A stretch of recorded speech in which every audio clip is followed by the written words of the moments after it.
अप्रैल और मई का महीना जो होता है वो आम की फसल के लिए बहुत ही महत्वपूर्ण हो जाता है।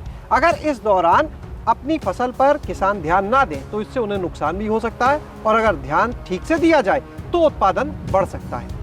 आखिर इस समय किन चीज़ों पर ध्यान देना ज़रूरी है, किन रोग से, किन बीमारियों से, किन कीटों से अपनी फसल को बचाना ज़रूरी है, इसके बारे में हम जानेंगे ICAR के केंद्रीय उपोष्ण बागवानी संस्थान के प्रधान वैज्ञानिक डॉक्टर PK शुक्ला जी से, जो इस समय हमारे साथ में मौजूद है। सर, बहुत बहुत स्वागत है आपका हमारे साथ। धन्यवाद। सर, ये बताइए, ये पेड़ जो है, हरी पत्तियां दिख रही हैं और देख के इनको जो है वो आम का स्वाद जहन में आना शुरू हो चुका है, लोग इंतज़ार करते हैं आम के फल का।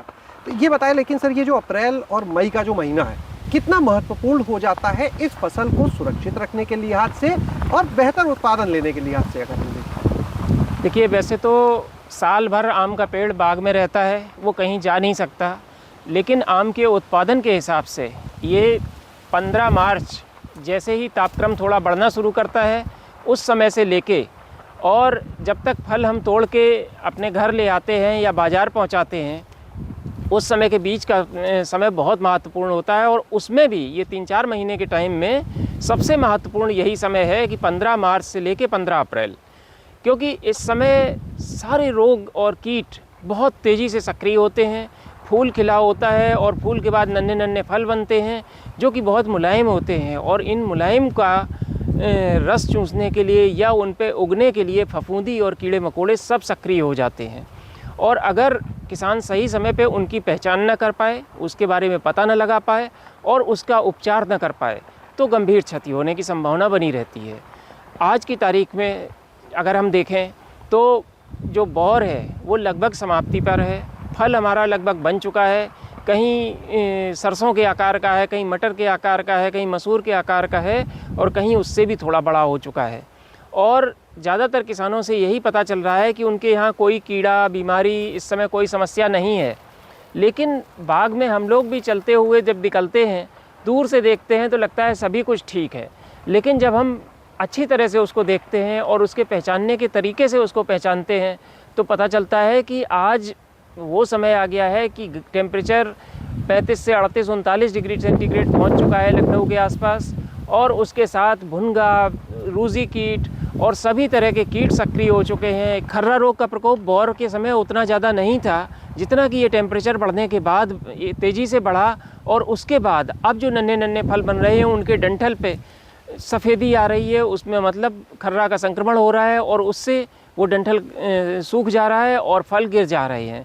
तो इतने सब लेट होने के बाद भी अगर बागों में खर्रा रोग का प्रकोप है तो उसके भी नियंत्रण का उपाय होना चाहिए।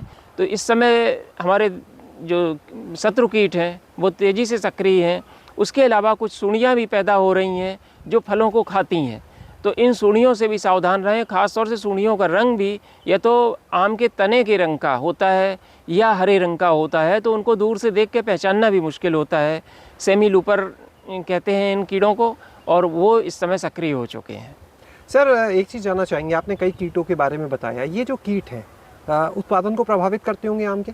देखिए, एक जो सेमी लूपर है जो इस समय बागों में सक्रिय हो चुका है, एक कीड़ा एक दिन में 15 से 20 आम खा सकता है। अगर इस समय किसान इन चीज़ों पर ध्यान नहीं देते तो कितना उनके उत्पादन का जो नुकसान है, जैसे हम परसेंटेज में या किसी भी मात्रा में अगर लें, तो कितना नुकसान हो सकता है अगर इनका नियंत्रण ना किया जाए?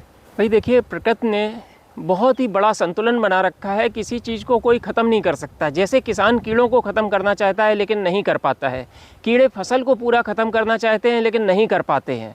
तो एक किसी के भी ख़त्म होने का एक परसेंटेज है जो कि आपने पूछा है, तो कम से कम जब कुछ नहीं दिखता है तब भी 10-20% नुकसान होने की संभावना बनी रहती है, और 5 से 7-8% तक नुकसान तो होता ही है।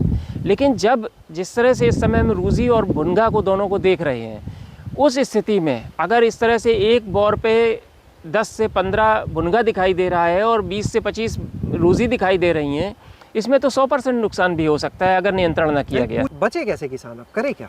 देखिए, अभी अप्रैल में तो इस समय जो आपको दिखाएगी भुनगा और रूसी और 1-2 कैटरपिलर हैं, ये तो चलेंगे ही, आगे भी मई के महीने में भी सक्रिय रहेंगे। लेकिन जब आम थोड़ा बड़ा और मजबूत हो जाएगा तो इनका प्रभाव उस पर कम हो जाएगा। भुनगा और रूसी फिर उस पर असर नहीं करेंगे।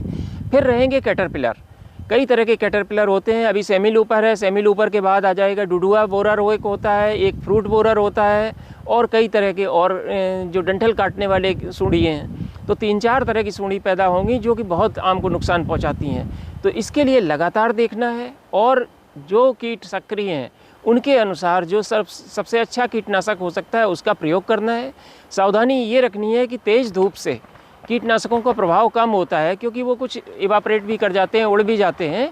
तो इनका छिड़काव जो करें, सबसे अच्छा टाइम शाम का टाइम है, जिससे रात भर उनको सक्रिय रहने का समय मिले और जिस कीड़े के ऊपर भी पड़ जाएं या जो कीड़ा उस कीटनाशक के संपर्क में आए वो मरे, तब जाके इसका अच्छा नियंत्रण मिलता है। जैसे थायोमेथोक्साम है, उसकी करीब 0.33 ग्राम प्रति लीटर पानी के हिसाब से मात्रा रिकमेंड की गई है, जो रूजी पे भी असर करती है और भुनगा पे भी असर करती है। उसका अगर शाम के समय पे सही मात्रा में छिड़काव किया जाएगा तो पूरी संभावना होती है ये कीट मरेंगे। लेकिन अगर गलत समय पे किया या कंसंट्रेशन बहुत कम कर दी या बहुत ज़्यादा बढ़ा दी, दोनों ही स्थितियों में हो सकता है कीट पे असर ना हो। कीटनाशक एक जो छिड़क दें, उसके बाद 7 दिन, 10 दिन, 15 दिन बाद अगर दोबारा ज़रूरत पड़ती है तो फिर दूसरा कीटनाशक छिड़कें। एक ही कीटनाशक को बार बार न छिड़कें। खर्रा का लगभग लास्ट समय है। अगर किसी बाग में खर्रा का प्रकोप देख रहे हैं तो उसके लिए इस समय सबसे अच्छा फफूंदीनाशक हेक्साकोनाजोल होगा, या हेक्साकोनाजोल प्लस जिनेब एक पाउडर फॉर्म में आता है। वो 2 किलो पड़ता है एक टैंकर में और ये 2 लीटर पड़ता है। तो कोई भी फफूंदीनाशक उसमें मिला सकते हैं, कीटनाशक फफूंदीनाशक मिला के एक साथ छिड़काव कर सकते हैं। किसान भाइयों, आप इन बातों का ध्यान रख के अपने जीवन में आर्थिक मिठास को भी और बेहतर कर सकते हैं, आर्थिक मिठास और ज़्यादा घोल सकते हैं, क्योंकि जब फसल का नुकसान कम होगा, उत्पादन ज़्यादा होगा तो मुनाफा भी ज़्यादा होगा। शैलेश अरोरा, गाँव जंक्शन।